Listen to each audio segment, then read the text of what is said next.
రాజ్ ఠాకూర్ గారు. ధన్యవాదాలు అధ్యక్ష. అధ్యక్ష, మీరేమో ఒకటే క్వశ్చన్ మీద మాట్లాడాలంటున్నారు సార్.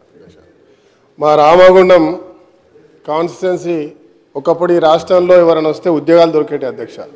ఈరోజు రామగుండం సమస్యల గుండంగా మారింది అధ్యక్ష. నిజంగా చెప్పాలంటే బొందలగడ్డగా మారింది. ఇవాళ ఓపెన్ కాస్ట్ చేసి ఇంకా రకరకాల ఇబ్బందులతో తాగడానికి నీళ్లు ఉండవు. అనేక సంక్షేమాలు గత 10 సంవత్సరంలో అన్నీ అనౌన్స్ చేయడం, దానికి తగిన డబ్బులు రాక మరి అన్నీ ఆగిపోయినాయి అధ్యక్ష. ప్రధానమైన సమస్య అధ్యక్ష మా ప్రాంతం సింగరేణి సంబంధించిన ప్రాంతం అధ్యక్ష. దాదాపు సింగరేణి పర్మనెంట్ కార్మికులు ఈరోజు 40,000 పైన ఉంటే వారికంటే ఎక్కువ పనిచేసేటువంటి కార్మికులు ఇలా కాంట్రాక్ట్ కార్మికులు ఉన్నారు అధ్యక్ష. ఇక్కడ మా ఇండస్ట్రీస్ మినిస్టర్ ఉన్నారు, తర్వాత మా ఎనర్జీ మినిస్టర్ గారు ఉన్నారు. కాబట్టి వారికి నేను అప్పీల్ చేస్తున్నా అధ్యక్ష. గత ప్రభుత్వం మరి అనేక మార్లు దాదాపు 2 నెలలు కంటిన్యూగా ధర్నాలు చేశారు అధ్యక్ష. మా దగ్గర కార్మికులందరూ వాళ్ళ బాధలు వర్ణాతీరం అధ్యక్ష. పొద్దున్న సాయంత్రం వరకు పనిచేయాలి, కూలి పని నుంచి మొదలుపెట్టుకుంటే ఇలా బొగ్గు తీయడంలో కూడా వాళ్ళ ప్రధాన పాత్ర ఉంది అధ్యక్ష. బొగ్గు కానీ పర్మనెంట్ కార్మికునికి ₹1,00,000 వస్తుంది అధ్యక్ష, 60,000 నుంచి మొదలవుతుంది. ఇక్కడ కాంట్రాక్ట్ కార్మికుడు పనిచేసేటువంటి వాడు 8,000, 10,000, అది కూడా పూర్తి స్థాయిలో ఉద్యోగం దొరకక కొన్నిసార్లు 6-7 కూడా వస్తలేదు అధ్యక్ష. వారికి ఏదైతే వారి యొక్క సుప్రీంకోర్టు డైరెక్షన్ ఉంది అధ్యక్ష, 22 జియో యాక్ట్ ప్రకారంగా అది ఇంప్లిమెంట్ చేస్తే అట్లీస్ట్ సింగరేణి వ్యవస్థను ఇలా పర్మనెంట్ కార్మికులతో సమానంగా నడిపిస్తున్నటువంటి వారికి న్యాయం చేసే విధంగా చేయాలి అధ్యక్ష. వారు చనిపోతారు అధ్యక్ష. మా ప్రాంతంలో ఒక యాక్సిడెంట్ జరిగితే 6 ముక్కలైనారు అధ్యక్ష. ముక్కలు అంటే వాళ్ళ కాలు చేతులు వాళ్ళ తలకాయలు కూడా ఎవరెవరో గుర్తుపట్టలేని పరిస్థితి. ఇలా పర్మనెంట్ కార్మికుడు చనిపోతే ₹1 కోటి ఇస్తున్నాం అధ్యక్ష. కానీ వీళ్ళు చనిపోతే మాత్రం బేరసారాలు ఆవాల్సి వస్తుంది.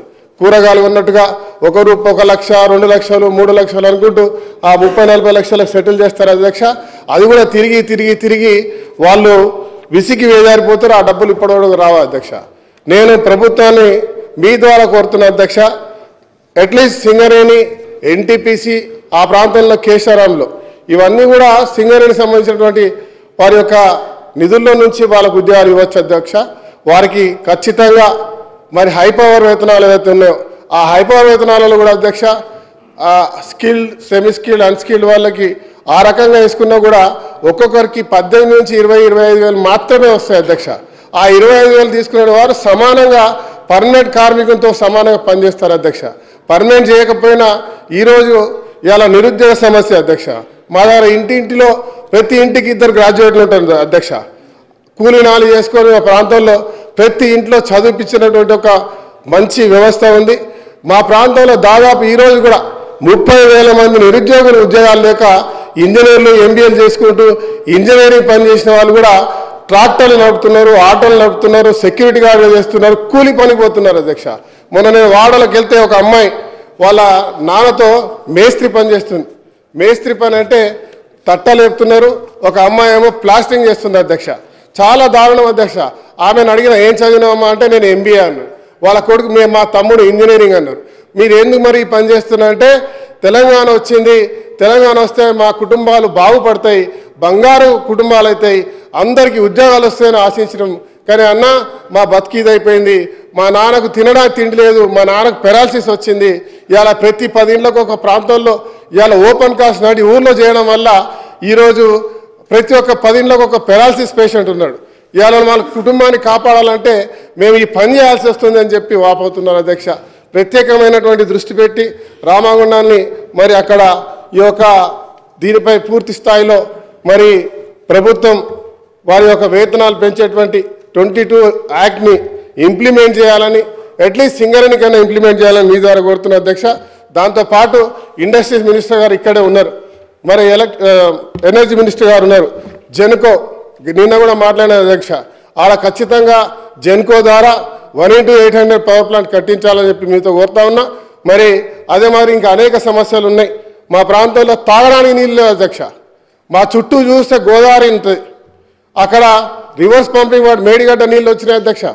అక్కడ నుంచి మిషన్ భగీరథ పనిచేయదు అధ్యక్ష, సింగరేణి ఎస్టీపీలు పనిచేయదు అధ్యక్ష, సింగరేణి కార్మికులు బాటిల్లో నీళ్లు పట్టుకొని మేము ఇలా మా ప్రాణాలు పోయే విధంగా పనిచేస్తూ ఉన్నాం కానీ తాగడానికి నీళ్ళు అని చెప్పి అనేక ధర్నాలు చేశారు అధ్యక్ష. కానీ గత ప్రభుత్వం పూర్తి స్థాయిలో పట్టించుకోలే. మున్సిపాలిటీ సిబ్బంది ఉండదు, ఆ ప్రాంతాల్లో సిస్టమ్ ఉండదు, ఇప్పటివరకు కమిషనర్ లేడు, నిధులుండవు, ఏముండవు అధ్యక్ష. ఇలా సింగరేణి వారిని మరి ప్రభుత్వాన్ని కోరుతున్నా, వెంబటే ఎస్టీపీలు ఏర్పాటు చేయాలి, మంచినీళ్ళు ఇవ్వాలి. వారికి మా దేశానికి వెలిగించిన కార్మికులు అధ్యక్ష మా దగ్గర వాళ్ళ రక్తాన్ని చెమటగా దారబోసి ఇవాళ బొగ్గును వెలికి తీసి రాష్ట్రానికి వెలుగునిస్తున్నారు అధ్యక్ష. వారికి సంబంధించిన డిఎంఎఫ్ నిధుల ద్వారా అక్కడ ప్రత్యేకమైన చర్యలు ఏర్పాటు చేయాలి, అక్కడ సంక్షేమాన్ని కూడా ఖచ్చితంగా తీసుకురావాలి. ఎడ్యుకేషన్తో పాటు వెల్ఫేర్ అన్ని రకాలుగా తీసుకొచ్చేటువంటి కార్యక్రమాన్ని మరి ఈ ప్రభుత్వం ఖచ్చితంగా తీసుకుంటుందని ఆశిస్తున్నా. దాంతోపాటు అధ్యక్ష చివరిగా ఒక్క నిమిషం అధ్యక్ష, నేను మా నాయకులు శ్రీధర్ బాబు గారు ఉన్నారు ఇక్కడ, వారికి పూర్తి దీనిపై అవగాహన ఉంది అధ్యక్ష. ప్రభుత్వాన్ని ఒక ప్రత్యేకంగా సింగరేణి ప్రాంతంలో ఉన్నటువంటి శాసనసభ్యులతో ఆ ప్రాంతానికి సంబంధించిన సమస్యల మీద ప్రత్యేకమైనటువంటి కార్యాచరణ తీసుకోవాలని కోరుతా ఉన్నాం. మరి గతంలో మరి ఎందుకు జరిగిందో తెలియదు కానీ సింగరేణికి మా దగ్గర ఒక ప్రభుత్వ హాస్పిటల్ ఉంది అధ్యక్ష, దాన్ని మెడికల్ కాలేజీలో కన్వర్ట్ చేసినారు. దాన్ని దాదాపుగా 1000 పడకలు చేయాలన్నటువంటి ఆలోచన. కానీ నిన్న కూడా మాట్లాడిన అధ్యక్ష, నేను ఇలా సింగరేణికి 500 కోట్ల రూపాయలు దానికి కేటాయించినారు అధ్యక్ష. దాంట్లో 280 కోట్లు మాత్రమే వచ్చింది, ఒక బిల్డింగ్ అయింది అధ్యక్ష. కానీ ఏదైతే హాస్పిటల్ మెయిన్ హాస్పిటల్ ఉందో అది హాస్పిటల్ కాకపోవడం నిజంగా బాధాకరం అధ్యక్ష. వెంబటి ప్రభుత్వాన్ని నేను వేడుకుంటా ఉన్నా, తతిమ నిధులు కూడా విడుదల చేసి అలా వెంబటే హాస్పిటల్ నిర్మాణం చేయాలని చెప్పి మీ ద్వారా కోరుతూ మరి అవకాశం ఇచ్చినందుకు ధన్యవాదాలు అధ్యక్ష. Thank you. సార్, గౌరవ సభ్యులు చెప్పిన విషయాన్ని నోట్ చేసుకున్న అధ్యక్ష, ముఖ్యంగా సింగరేణికి సంబంధించిన సమస్యలు, కార్మికులకు సంబంధించిన అందరూ కూడా చాలా ముఖ్యమైన సమస్యలు. దాంతోపాటు వారు చెప్పిన డ్రింకింగ్ వాటర్ సమస్య కానీ, ఆ సింగరేణి సంస్థకి చెందిన మినరల్ ఫండ్ కూడా ఆ చుట్టుపక్కల కాన్స్టిట్యుయెన్సీ వాళ్ళకి ఇవ్వకుండా గజ్వేలు, సిద్దిపేట, సిరిసిల్ల సంబంధిత ప్రాంతాలకు ఇవ్వడం జరిగింది. దాన్ని కూడా ఇప్పటికే కలెక్టర్ గారితో నేను మన సంబంధిత శాఖ మంత్రి గారు, ఆ జిల్లా మంత్రి గారు మాట్లాడడం జరిగింది. అందుకనే గౌరవ సభ్యుడు చెప్పింది కరెక్ట్ విషయం అధ్యక్ష.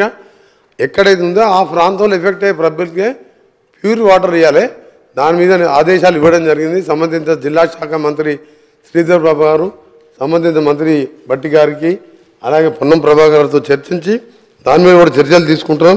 కార్మికుల సమస్యల మీద తప్పకుండా ప్రత్యేకంగా దృష్టి పెడతాం. సంబంధిత శాఖ మంత్రి గారు కూడా తెలియజేస్తాం అధ్యక్ష.